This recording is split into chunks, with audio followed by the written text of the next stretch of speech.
Nee, dat is ook toevallig hier aanwezig. Zo.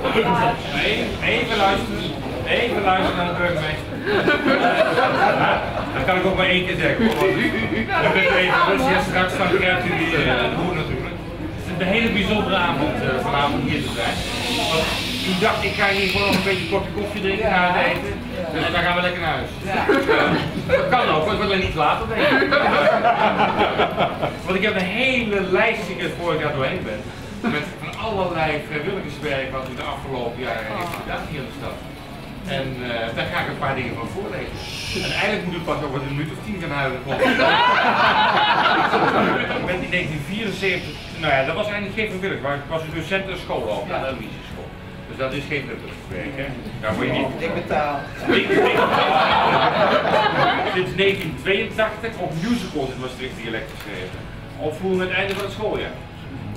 Daarnaast jubilea en afscheidsfeesten van collega's en oud-collega's georganiseerd. En in 2004 de grote schoolreunie, ontwikkelingsproject Maastricht Nieuw, Burkina Faso.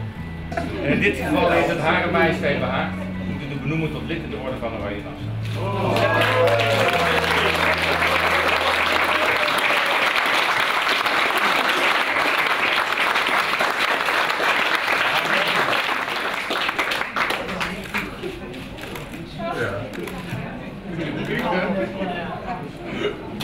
Hij staat ook wel heel mooi. Ga ik even de macht toespreken.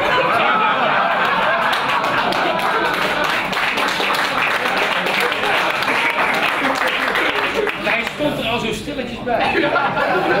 Hij dacht, wat gebeurt er allemaal? Dus ik kan ook tegen u zeggen dat Hare Majesteit is behaagd om u te benoemen tot lid in de orde van Oranje Nassau.